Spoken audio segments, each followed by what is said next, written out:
In the annals of fantasy filmmaking, few names echo with the power and resonance of John Boorman's Excalibur. Hailed by some as the greatest fantasy film ever made, it is a cinematic poem of blood, magic, and the enduring spirit of King Arthur. But with greatness comes scrutiny, and for all its accolades, Excalibur is not without its share of critics who find its pacing uneven or its operatic style a tad over the top. But here's the thing, Excalibur isn't meant to be universally loved. It's meant to be experienced. In many ways, it's a film that rejects the very notion of conventional filmmaking, offering instead a fever dream of Celtic myth and Arthurian lore. If you've never watched Excalibur, strap yourself in because we're about to take you on a whirlwind tour through the film that redefined fantasy cinema forever. Let's talk about Excalibur. Before we dive into the cinematic feast that is Excalibur, let's start with the man orchestrating this extravagant saga. John Boorman, an Irish-born filmmaker, best known for directing Deliverance and Hope and Glory. He brought to Excalibur a deep-rooted fascination with Celtic mythology and a distinct operatic flair that would become the film's hallmark.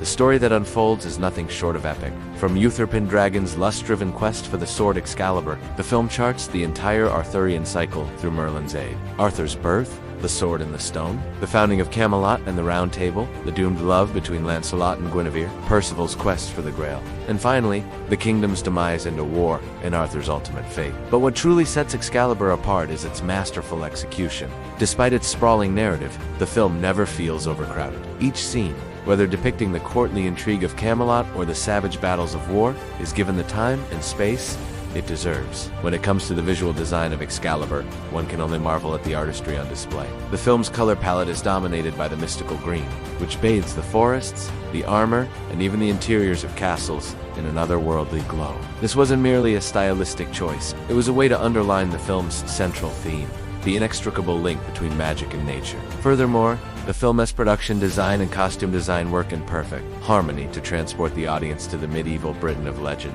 Every rustle of fabric, every gleam of metal speaks volumes about the characters wearing them, their status, their deeds, and even their state of mind. And then there's the score, a masterful blend of traditional Celtic folk music and Richard Wagner's operatic masterpieces. This fusion of old and new, of earthy and ethereal, is nothing short of genius. It elevates the film from a mere retelling of old tales to a profound meditation on the human condition. Now let us talk about the performance that has earned Nicole Williamson, S. Merlin, a place among cinema's most iconic characters. Williamson brings an almost Shakespearean gravitas to the role, balancing Merlin's wisdom with a world-weary cynicism that is both fascinating and disarming. His Merlin is not a magician, but a seer, a conduit between the old ways of magic and the encroaching order of Christianity. The chemistry between Williamson and the young Arthur is particularly touching, reflecting the deep bond between mentor and student that lies at the heart of the Arthurian legend. But Excalibur is not merely about spectacle and style. It grapples with profound themes that continue to resonate with audiences today. The film explores the cyclical nature of history,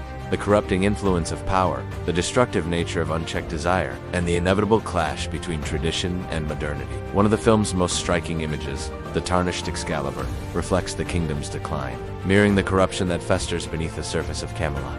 This isn't a simple fairy tale. It's a cautionary tale of what happens when idealism collides with the harsh realities of power. The battle sequences are as intense as they are visually stunning, capturing the brutality and chaos of medieval warfare while still maintaining a sense of operatic grandeur. The final clash at Camelot is not merely a battle, it's a tragic ballet of death and destruction. However, the film's greatest strength lies in its exploration of character. From the noble but flawed Arthur to the tragically doomed Lancelot and Guinevere, each character is a study in human frailty and resilience. The supporting cast is equally impressive, with standout performances from Helen Mirren as the sinister and seductive Morgana, Patrick Stewart as the valiant Leon de Grins, and Liam Neeson as the impulsive Gawain. While Excalibur is widely considered a masterpiece, it did receive some criticism upon its release. Some found the film's operatic style and deliberate pacing to be a bit heavy, while others felt that certain aspects of the story were underdeveloped. However, these criticisms are largely superficial and fail to capture the film's true essence. Excalibur is not a film that can be appreciated on a purely technical level.